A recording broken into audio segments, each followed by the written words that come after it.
নামাজ বড় দরকার, ইমানের আলামত, খুব কষ্টের কাজ।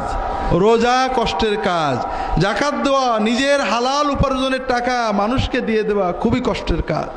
তবে সবচেয়ে বড় কষ্ট ভাইরা, আল্লাহর দিকে তাকিয়ে ইমানের দাবিতে নিজের রাগ কন্ট্রোল করা, নিজের অহংকার রোধ করা, নিজের নফসকে নিয়ন্ত্রণ করা, এর চেয়ে কঠিন আর কিছু নেই। কথা বুঝতে পারেননি? নামাজ কষ্ট, রোজা কষ্ট, না রাগের মাথায় গাল না দিয়ে চুপ করে থাকা কষ্ট। ঠিক করে কোনটা কষ্ট? সকাল থেকে সন্ধ্যা পর্যন্ত মুসলমান 17 ঘন্টা 16 ঘন্টা 15 ঘন্টা না খেয়ে না পান করে ক্ষুধা পিপাসায় বুকের ছাতি ফাটিয়ে রোজা রাখে না? ক্ষুধা থেকে সবর করে আসে, সে গোপনে পানি খেলে কেউ দেখবে না, তারপরেও সে পানি না খেয়ে ভাত না খেয়ে কষ্ট করে না? কিন্তু ওই মুসলমানই ওই রোজা অবস্থায় একজন একটা বাজে কথা করলে ভট করে রেগে খারাপ কথা বলে না? তাহলে 17 ঘন্টা না খেয়ে থাকা কঠিন, না রাগের মাথায় নিজেকে নিয়ন্ত্রণ করা কঠিন? হ্যাঁ, আপনারা বলবেন রাগ তো একটা মানে ন্যাচারাল, এ তো হুজুর কন্ট্রোল করা যায় না। এটাও একটা মিথ্যা কথা। আপনি প্রচণ্ড রেগেছেন, একজন রিক্সাওয়ালা আপনার পায়ের উপর চাকা তুলে দিয়েছে বা আপনার জামা ছিঁড়ে দিয়েছে, একজন গরিব মানুষ বাজে কথা বলেছে, একটা ফকির আপনার ধাক্কা দিয়েছে, আপনি যাচ্ছিলেন মসজিদ থেকে বেরিয়ে একটা ফকির জামা ধরে টান দিয়েছে, আপনি রেগে চোখ লাল করে তাকিয়েছেন, ঘুষি দেবেন বা রাগ করবেন। এমন সময় দেখেন আপনার পাশেই এমপি সাহেব দাঁড়িয়েছে, আপনাকে ডাক দিয়েছে, আপনার রাগ কি থাকবে? তাহলে এমপিকে দেখার কারণে আপনার রাগটা চলে গেল, ঠিক না?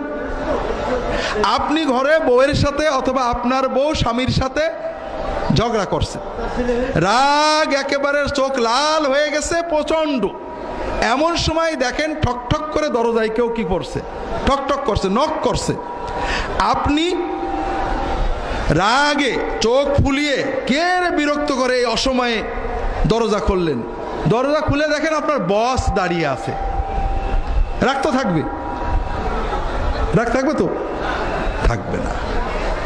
আপনি ঝগড়া করছেন আপনার বউয়ের সাথে, স্বামীর সাথে, অথবা বন্ধুর সাথে, অথবা আপনার কোনো অধীনস্থ একেবারে রেগে চোখ লাল হয়ে গেছে, যা তা গাল দিচ্ছেন, মোবাইল বেজে উঠলো, মোবাইল মনে হলো ফেলে দেবো, তাকাই দেখি প্রধানমন্ত্রী দপ্তর থেকে ফোন করেছে।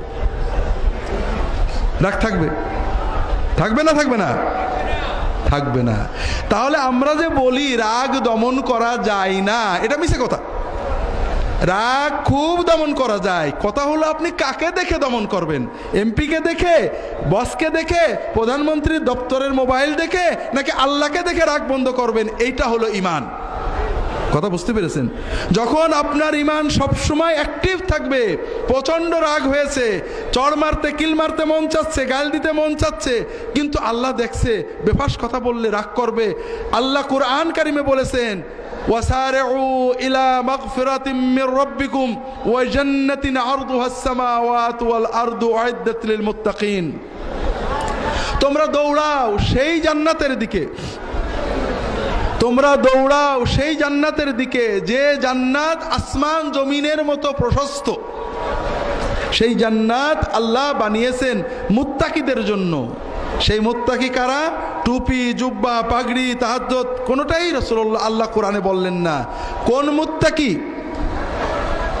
আল্লাযীনা ইউনফিকুনা ফিস সাররাই ওয়াদ দাররা ওয়াল কাযিমিনাল গায়যা ওয়াল আফিনা আনিন নাস। আল্লাহ মুত্তাকি, যে মুত্তাকিদের জন্য জান্নাত বানিয়েছেন, সেই মুত্তাকিদের পরিচয় দিয়ে 4টে কোয়ালিটি বলেছেন।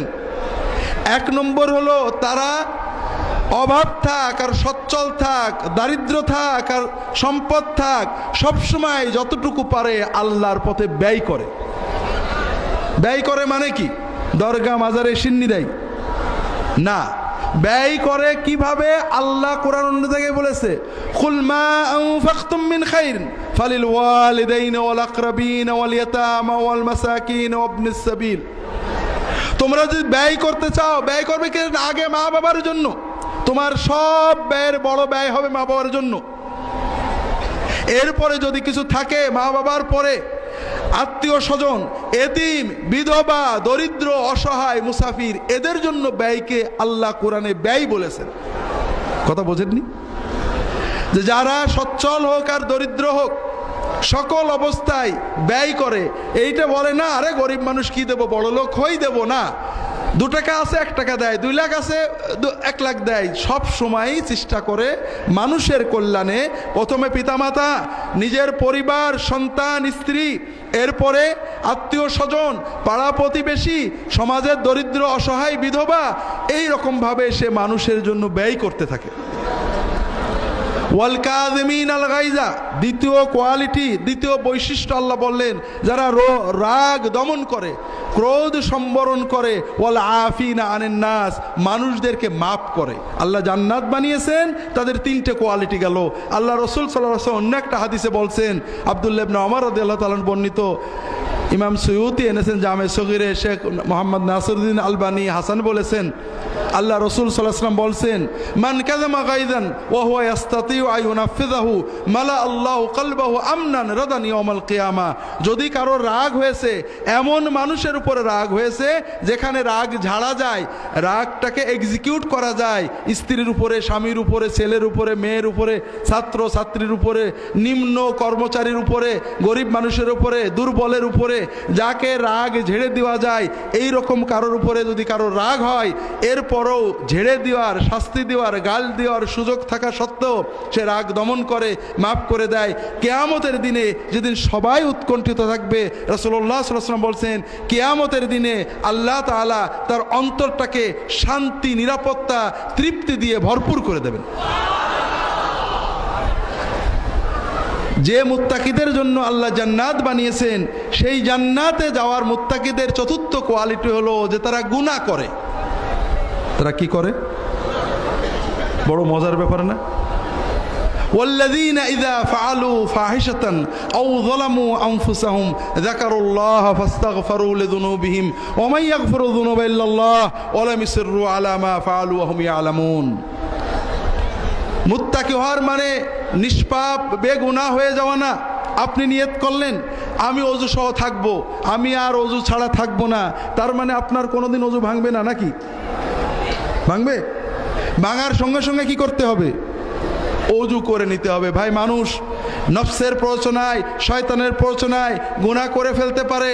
আল্লাহ যখন দেখেন শয়তানের প্ররোচনায় করেছে, করার ইচ্ছা ছিল না, বাদ দেওয়ার চেষ্টা করেছে, সঙ্গে সঙ্গে তওবা করতে হবে। আল্লাহ বলছেন, যারা যদি কখনো গুনাহ করে ফেলে, অন্যায় অশ্লীল কাজ করে ফেলে, সঙ্গে সঙ্গে আল্লাহর কথা মনে পড়ে যায়, সঙ্গে সঙ্গে দেরি না করে, রেট না করে আল্লাহর কাছে মাপ চায়, আর আল্লাহ ছাড়া তো কেউ মাফ করতে পারে না, তারা জেনে শুনে ওই গুনাহটা বারবার করে না, একবার হয়ে গেলেই সঙ্গে সঙ্গে তওবা করে, তওবাটাকে বসিয়ে রাখে না শেষ জীবনে করার জন্য।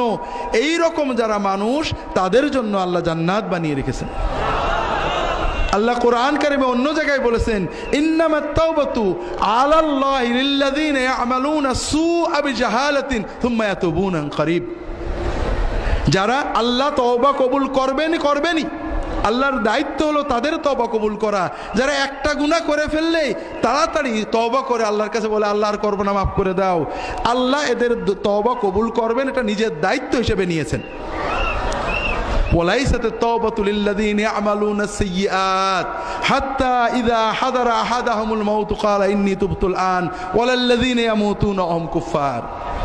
আর যারা গুনাহ করে আর জমায়েত হয়ে মরার আগে করব, অথবা গুনাহ নিয়েই মরে যায়, কাফের হয়ে মারা যায়, এদের তওবা আল্লাহ কবুল করেন না।